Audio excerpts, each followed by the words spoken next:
ഞാൻ ചോദിക്കുന്നതിന് നിന്റെ പേരെന്താണ്? എടാ നിന്റെ പേരെന്താണ്? റാം സിംഗ്. നീ ചമ്പൽ കൊള്ളക്കാരനാണ് അല്ലേ? എത്ര നാളായടാ നീ ഇവിടെ വന്നിട്ട്? പറയടാ, എടാ പറയാൻ. ആരാണ് നിന്റെ നേതാവ്? എവിടെയാണ് നിന്റെ സങ്കേതം? എനിക്കറിയില്ല. ഞാൻ പറയില്ല. നീ പറയില്ല അല്ലേ? ഞാൻ ഓള് തുറന്നു പറയാം. പറ. ഞങ്ങളുടെ തലവന്റെ പേര് മാധവസി. ഞങ്ങളുടെ ഞാൻ അറിയാതെ പറഞ്ഞു പോയതാണ്. എനിക്ക് മാപ്പ് തരണം. എനിക്ക് മാപ്പ്.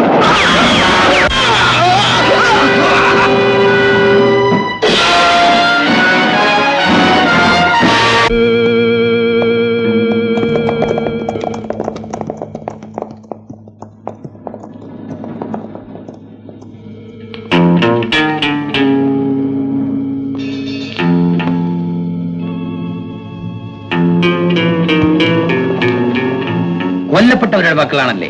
അതെ ബാസ്. ഞാൻ പറഞ്ഞതെല്ലാം ഓർമ്മയുണ്ടല്ലോ.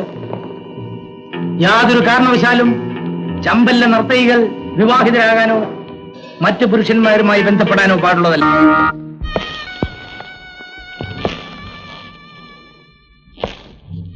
ലോകത്തുള്ള ഏത് മരുന്നും ചികിത്സാ സൗകര്യങ്ങളും ഞാൻ ഇവൾക്ക് നൽകും. എന്താണ് ഇവളുടെ രോഗം? വേഗം പറയൂ. എന്താണ്? യമുനാബായിയുടെ രോഗം ചികിത്സിച്ച് ഭേദമാക്കാവുന്ന അല്ല. പിന്നെ 2-3 മാസം മുമ്പ് യമുനാബായി ആരോ കാര്യമായി ചികിത്സിച്ച ലക്ഷണമുണ്ട്. അടക്കം പറയാനല്ല നിന്നെ ഇവിടെ കൊണ്ടുവന്നിരിക്കുന്നത്. കഴുത്തിന് കുത്തിപ്പിടിച്ചോണ്ട് കാര്യം പറയാൻ പറഞ്ഞാൽ വലഞ്ഞു പോകും. പണി പറ്റിച്ചപ്പോ ഓർക്കണമായിരുന്നു. അൻകുഞ്ഞ ഇരിക്കാനാ സാധ്യത. ആരും തുറന്നു പറയണം. യമുനാബായി ഗർഭിണിയാ. യമുനാബായി!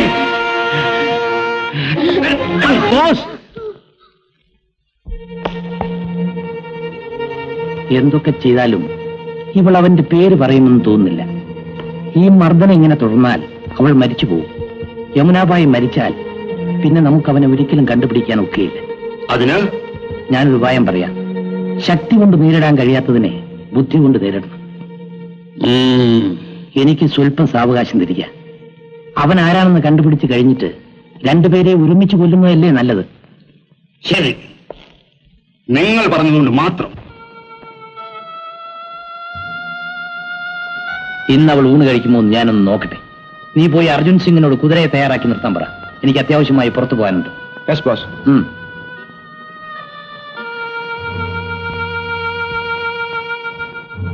യമുനാബായ്,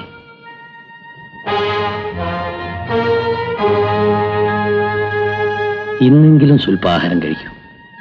നീ എനിക്കെന്റെ സ്വന്തം സഹോദരിയെ പോലെയാണ്. ഇഷ്ടമുണ്ടായിട്ടല്ല ഞാനൊരു കൊള്ളക്കാരനായത്. കൊള്ളക്കാരനായിരുന്ന എന്റെ അച്ഛൻ മരിച്ചതിന് ശേഷം എനിക്കും ഒരു കൊള്ളക്കാരനാകേണ്ടി വന്നു. എത്ര തന്ത്രങ്ങൾ പ്രയോഗിച്ചാലും അദ്ദേഹം ആരെന്ന് ഞാൻ പറയില്ല. എനിക്കും അയാളെപ്പറ്റി അറിയണമെന്നില്ല. നിന്നെ ഇവിടുന്ന് രക്ഷിക്കണമെന്നേ ഉള്ളൂ.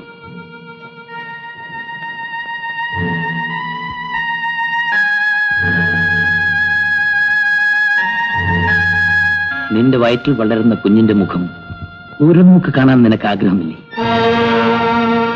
ആ കുഞ്ഞ് അമ്മേ എന്ന് വിളിക്കുന്നത് നിനക്ക് കേൾക്കണ്ടേ?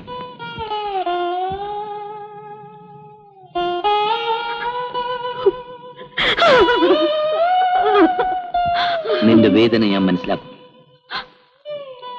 നീ എന്നോട് സത്യം തുറന്നു പറയും. നിന്നെ ഞാൻ രക്ഷിക്കാം.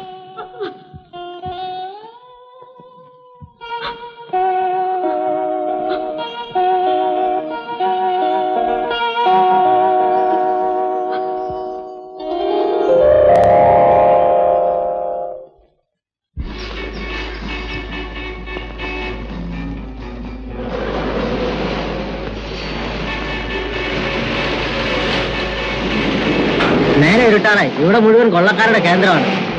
കുമാർ സാറല്ലേ പിൻസീറ്റിലുള്ളത്. അപകടങ്ങളെ തരണം ചെയ്യാൻ അദ്ദേഹം എടുക്കണമല്ലോ. അതുകൊണ്ടല്ലേ ഈ തുക കൊണ്ടുപോകാൻ അദ്ദേഹത്തെ തന്നെ ഏൽപ്പിച്ചത്.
ഒറ്റ എണ്ണം അനങ്ങിപ്പോകരുത്.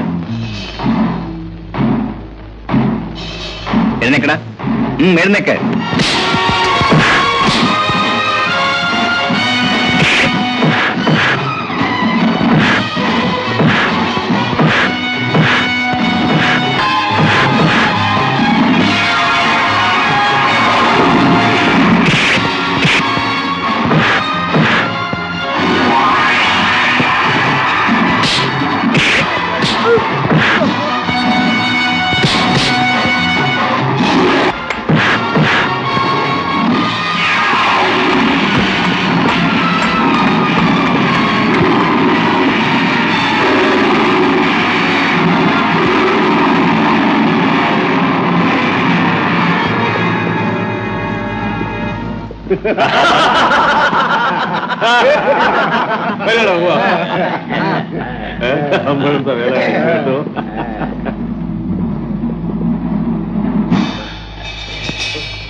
ആ